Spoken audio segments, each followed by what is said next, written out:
Morning বন্ধুরা, যদিও এখন মর্নিং নয়, তোমাদেরকে দেখাই এখন কটা বাজে। এখন বাজে তোমার 2:11। জাস্ট একটু আগে ঘুম থেকে উঠেছি, উঠে আর কালকের ভিডিওটা এডিট করলাম শুয়ে শুয়ে। তো বিলিসোনার পাপা চা করে নিয়ে এসছে, এখন একটু চা বিস্কুট খাবো। আর রান্না বিলিসোনার পাপা বসিয়ে দিয়েছে। বিলিসোনাও জাস্ট আমাদের সাথেই ঘুম থেকে উঠেছে। ওই যখন আমি ভোরবেলা এসেছি, তো আমার ঘরে আস্তে আস্তে কালকে প্রায় 6টার মতন বেজে গেছিলো। তো আমি যখন এসেছি, তো আজ তোর বাবা বললো যে ও স্কুলে যাবে না, কারণ অনেক রাতে ঘুমিয়েছে। তারপর রাতের দিকে নাকি গাটাও হালকা হালকা গরম ছিল। তো যাই হোক, ভোরবেলায় এসে ওকে খাইয়ে দিয়েছিলাম, ও ঘুমাচ্ছিল আমাদের সাথে টেনে, ঠিক আছে। তো একটু আগে উঠেছে, এখন আমার সাথে 2টো বিস্কুট খাবে, তারপর ভাত টাত খাবে। তো ওর বাবা ভাত ডাল আলু সেদ্ধ ডিম সেদ্ধ সব বসিয়ে দিয়েছে, দেখলাম এক্ষুনি বাইরে গিয়ে। তো চলো আগে চাটা খেয়ে নিই। তো আজকের ব্লগটা এখান থেকেই শুরু করলাম। তো আজকে দেখি সারাদিন কি হয় আর তোমাদের সাথে কি শেয়ার করতে পারি, কারণ এই বেলা 2টোর সময় ঘুম থেকে উঠে কি করি সব তোমাদের সাথে শেয়ার করব। তো এই যে আজকে আমাদের দুপুরে রান্না হয়েছে আলু সেদ্ধ আর ডিম সেদ্ধ। আর এখানে দেখো লাল লঙ্কা ভেজে নিয়েছি মাখাবো বলে আলু ভাতেতে। আর এখানে আমি পেঁয়াজ আর কি বলে পাঁচফোড়ন আর শুকনো লঙ্কা দিয়ে ডালটা একটু ফোড়ন দিয়ে নিয়েছি। আর ভাত ঘি দিয়ে মাখিয়ে আজকে এটাই দুপুরের খাবার। তো গুড ইভিনিং বন্ধুরা, এখন হয়ে গেছে সন্ধে, প্রায় এখন বাজে 5:30টার মতন বা 5:45 হবে হয়তো। তো এখন উঠে চলে এসেছি, এত জোর খিদে পাচ্ছিল। দেখলাম যে কি আছে ফ্রিজেতে, দেখলাম দুধ নেই। ভেবেছিলাম প্রথমে দুধ চা খাবো, তো দুধ চা খাওয়া হলো না। পাউরুটি ছিল, তো ভাবলাম যে পাউরুটিটা ভালো করে একটু সেঁকে নিয়ে মাখন দিয়ে মাখিয়ে নেবো, নিয়ে বিলিসোনা আর আমি তাহলে দুইজনই একই খাবার খেয়ে নিতে পারবো। আর আজকে না ভাত টাত খেয়ে একটুখানি দুপুরে শুয়ে পড়েছিলাম, যদিও ঘুমাইনি। আগের দিনের ভিডিওটা এডিট করছিলাম, তারপরে সেটা আবার আপলোড করলাম। তার থেকেও আরও হচ্ছে কি বলে আগে সিজনের জন্য যেসব নাচগুলো করব তা সেই গানগুলো এডিট করতে হচ্ছিল। অনেকটাই চাপ আছে মোটামুটি, এখন গানের সিলেকশন করতে হচ্ছে, যেহেতু নতুন বছর শুরু হবে পুজো থেকে। তো এখন থেকেই তো আমাদের এইগুলো সেটিং করে রাখতে হয়, রিহার্সাল ফেলতে হয়, নাচ তুলতে হয়। মানে দেখতে যতটা সহজ মনে হয় আসলেও কিন্তু ততটা সহজ নয়। আবার এমন কিছুও কঠিন নয় যেটা একদমই আয়ত্তের বাইরে। তো মনে করলে সবই করা যায়।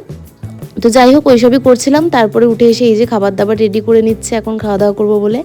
তো এই যে চিনি শেষ হয়ে গিয়েছিলো, তো চিনিটাও ঢেলে নিলাম। বিলিসোনার পাপা না সকালে চা করার সময় আমাকে বলছিল যে চিনি শেষ হয়ে গেছে, তুমি বলোনি কেন। আসলে ভিতরে চিনি তোলা ছিল, ও জানতো না, তো সেই জন্যই আর ওকে বলা হয়নি। তো যাই হোক, এখানে পাউরুটিটা শেখা হয়ে গেছে। আর দেখো বিলিসোনা এখানে বসে বসে ড্রয়িং করছে। আর বাইরে না হালকা হালকা ঝোড়ো ঝোড়ো হাওয়া দিচ্ছে, মনে হচ্ছে বৃষ্টি টৃষ্টি হবে আর কি। তো চলো আর দেরি করবো না, আগে খাওয়া দাওয়া করে নিই। দেখো বন্ধুরা, এখানে কি পরিমাণে বৃষ্টি আরম্ভ হয়েছে হঠাৎ করে। তো এইখানে একটা ফুলের আমার গাছ থাকে, তো সেই গাছটাও পড়ে গেছে দুম করে, এত জোর হাওয়া দিচ্ছে এখান দিয়ে। তো যাই হোক, এখানে আমি বসিয়ে দিয়েছি ভাত, আর একদিকে কড়া বসিয়ে দিয়েছি। করবো হচ্ছে এই যে মাছটা ভেজে নেবো এখন ঝটঝট করে। বিলিসোনার এখনও ড্রয়িং শেষ হয়নি, খাওয়া দাওয়া হয়ে গেছে, এবারে ড্রয়িং করতে বসে গেছে আবার। আর এখানে সব শুকনো জামা কাপড়গুলো তোলা আছে, এগুলো এখন সব গুছাবো। তার আগে তোমাদেরকে একটা জিনিস দেখাই চলো। তো এই যে বিলিসোনার ঘর, তো এই দেখো আজকে এসেছিল মিস্ত্রি, আর এসে এই যে এসি লাগিয়ে দিয়ে গেছে।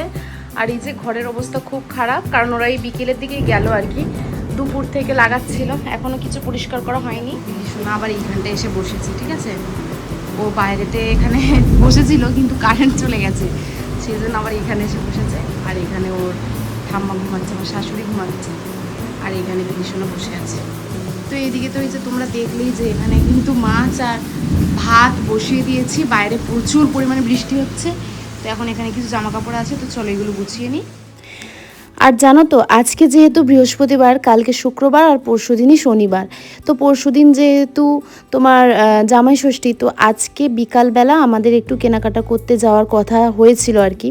তা ওই জন্যই কিন্তু আমি আরও তাড়াতাড়ি রান্না বসিয়ে দিয়েছিলাম। আসলে শপিং করে আসার পর না রান্না বান্না করতে একদম ভালো লাগে না। আর ওইটুখানি শপিং করতে যাবো বলে আবার বাইরে থেকে খাবার খেতেও কিন্তু রোজ রোজ ভালো লাগে না।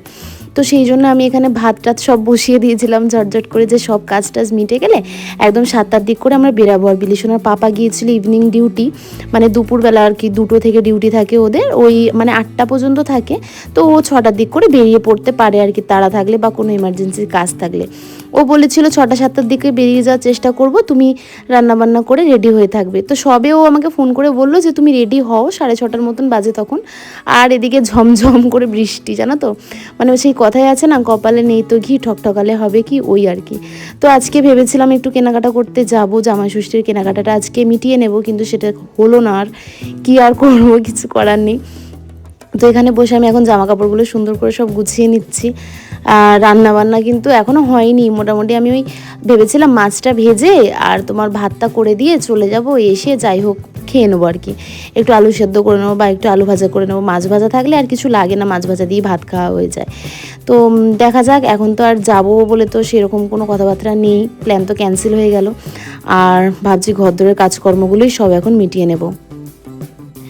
তো দেখো ওইদিকে মাছ ভাজাটা বসিয়ে দিয়ে আমি জামা কাপড় মানে গুছাতে বসে গিয়েছিলাম। আর এখানে দেখো বিলিশোনার ঘরটাও কিন্তু সুন্দর করে গুছিয়ে দিয়েছি, মানে চাদর টাদর পাল্টিয়ে, তারপরে ওই এসির জন্য মানে ডিল টিল করে না, তো সেইগুলো সব ঝাড়টার দিয়ে পরিষ্কার করে দিয়েছি আর কি। আর দেখো বিলিশোনার পাপার সাথে এখন গল্প করছে। তো বিলিশনের ঘরটা পরিষ্কার করার পর এই যে আমি বারান্দাও পরিষ্কার করে নিয়েছি, জামা কাপড়গুলো গুছিয়ে নিয়ে। আর জানলা দিয়ে না জল ঢুকছিল জানো তো, তাই না জানলায় একটা পর্দার মতন মানে লাগিয়ে দিয়েছি একটু, মানে অল্প করে। তো দেখো সবটা কত সুন্দরভাবে পরিষ্কার পরিচ্ছন্ন করে নিয়েছি।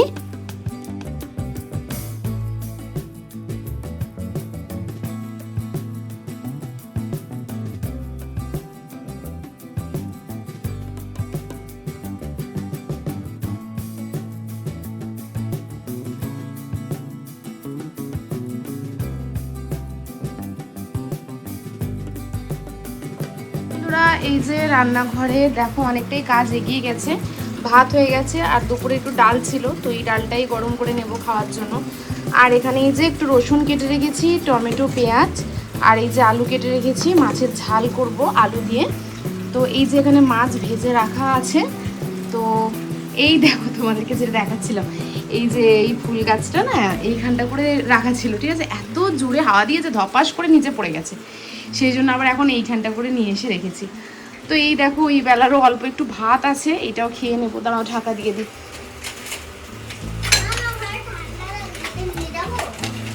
ও মা, আর বিলিশনের অবস্থা দেখো, বিলিশনের ঘরে এসি চালিয়েছে এখন, আর ওর নাকি ঠান্ডা লাগছে, তাই আমার কাঁথা ধরে টানাটানি করছে। এখন বিলিশনের পাপা নিয়ে চলে এসেছে খাবার, তো দেখি এখন কি নিয়ে এসেছে। তো এত কাজ করতে করতে পেয়ে গেছিলো খিদে, বিলিশনার পাপা বললো যে ডিউটি থেকে বাড়ি যাচ্ছি, কিছু নিয়ে যাব। তো বললাম যে অনেকদিন মোমো খাওয়া হয়নি, তুমি একটু মোমো নিয়ে এসো। বলতে এই যে আমাদের জন্য মোমো নিয়ে এসেছে। আর বিলিশনা বসে বসে আজকে পড়েনি জানো, পড়তে বসে আজকে খালি ড্রয়িং করছি, ড্রয়িং ক্লাসের ড্রয়িংগুলো করে নিল, স্কুলে যে ড্রয়িংগুলো দিয়েছিল সেগুলোও সব করে নিল। তো আমি ভাবলাম যে না বাবা যেটা করছে সেটাই করুক, এখন তো ওকে বসিয়ে কোলের কাছে পড়ানোর মতন সময় আমার নেই, যেহেতু আমি এখন ঘরদোরগুলো মানে পরিষ্কার করছিলাম আর কি। তো এই যে দেখো বিলিশনার পাপা গন্ধরাজ মোমো নিয়ে এসেছে আর স্টিম মোমো নিয়ে এসেছে, আমার কিন্তু দুটোই বেশ ভালো লাগে, ফ্রাই মোমোটা বেশি ভালো লাগে যদিও। তো চলো রান্নাটা এখন বসিয়ে দেওয়া যাক। মাছটা তো আগেই ভেজে রেখে দিয়েছিলাম, তোমরা দেখে নিয়েছিলে, আর এখন তরকারিটা করে নিলেই হয়ে যাবে। তো ইচ্ছা করি তরকারিটা সঙ্গে সঙ্গে করে নিই, ভাবলাম যে একটু রাত করেই করবো আর কি। তো এই যে মাছ ভাজা তেলটা ছিল, তার মধ্যে আমি একটুখানি পাঁচফোড়ন দিয়ে দিলাম, দিয়ে আর একটুখানি নেড়ে ঘেটে নিলাম। আর তারপরে দিয়ে দিচ্ছি হচ্ছে একটুখানি রসুনটা না হামলদিস্তিতে একটুখানি আর কি ছেঁচে নিয়েছিলাম, নিয়ে তারপরে দিলাম আর কি থেতো করে নিয়ে। তো এটা এখন সুন্দর করে একটু ভাজা ভাজা করে নেব। আর জানো তো এই রসুনটা তেলে দেওয়ার পর এত সুন্দর একটা সেন্ট ছাড়ছিল যে তোমাদেরকে কি বলবো। তো দেখতেই পাচ্ছ লাল লাল করে ভাজা হয়ে গিয়েছিলো। আর তারপর দিয়ে দিলাম এই যে পেঁয়াজ। তো পেঁয়াজটাও এখন সুন্দর করে ভেজে নেব, নিয়ে আবার তার মধ্যে একটুখানি নুন একটুখানি হলুদ দিয়ে দেব। আজকে একদম এই তরকারিতে কোনোরকম কোনো জিরে গুঁড়ো ধনে গুঁড়ো কোনোরকম কোনো কিছু মশলা আমি আজকে ইউজ করব না, একদম নুন হলুদ দিয়ে করব। আর শুধু নাবানোর আগে হালকা করে একটুখানি গরম মশলা দিয়ে দেবো, ব্যাস এইটুখানি। তো এখন আলুগুলো একটুখানি তুলে দিয়ে ভালো করে এটা ভাজা ভাজা করে নেব। আসলে আলুটা আমি যেহেতু আগে থেকে ভেজে নিয়ে নিই, তো আলুটাই পেঁয়াজের সঙ্গে দিয়ে একটু ভালো করে কষিয়ে নেব আর কি।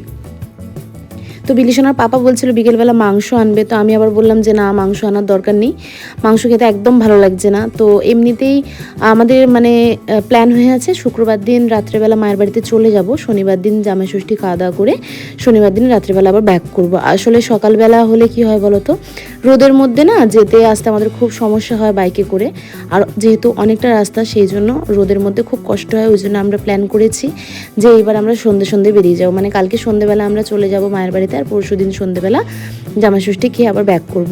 তো যেহেতু কাল যাচ্ছি, তো মা হয়তো কালকেও মাংস করবে, পরশু দিনও করবে, তো এত পরিমাণে মাংস খেতে আমার একদম ভালো লাগে না। তো সেই জন্য আজকে আমি মাংস আনতে বারণ করেছি। ফ্রিজেতেই 3 পিস মাছ ছিল, তো ভাবলাম যে নষ্ট না করে মাছটা আজকে করে নিই। তো প্রথমে ভেবেছিলাম ডিমের তরকারি করব, তারপর ভাবলাম যে না, মাছটাই করে নিই, বেশ মানে কষিয়ে একটু ঝাল করে করব, বেশ খেতে ভালো লাগবে। তো যাই হোক, দেখতেই পেলে তোমাদের সাথে কথা বলতে বলতে এখানে কিন্তু আমার মাছটা রান্না হয়ে গেল। রান্না হয়েছে, মাছ দিয়ে ঝোলটা করলাম এখন, আর এটা আমার বড় ননদ দিয়ে গেল এক্ষুনি। আর এই যে ওই বেলার ডাল আছে, তোমরা তো দেখেইছো। তো এই যা রান্না, তো দেখো কত কাঁদছে। ওর পাপা ওর সাথে ওই ঘরেতে শুয়েছিল। ওর পাপা কি বলেছে তোমাকে, কোথায় যাচ্ছে বলেছে? হিসি করতে যাচ্ছি বলে আর চলে গিয়েছে। কাঁদে না পাপা এক্ষুনি চলে আসে, কাঁদে না, শোনা কাঁদে না মা, কাঁদে না। তো তোমাদেরকে দেখাই এখন কটা বাজে। বিলিশোনাকে এই ঘরে ডাকলাম খাওয়ানোর জন্য, 10:45 হয়ে গেছে, অনেকটা রাত হয়ে গেছে। তো চলো মা, তোমাকে খাইয়ে দিই, সকালে স্কুল আছে না।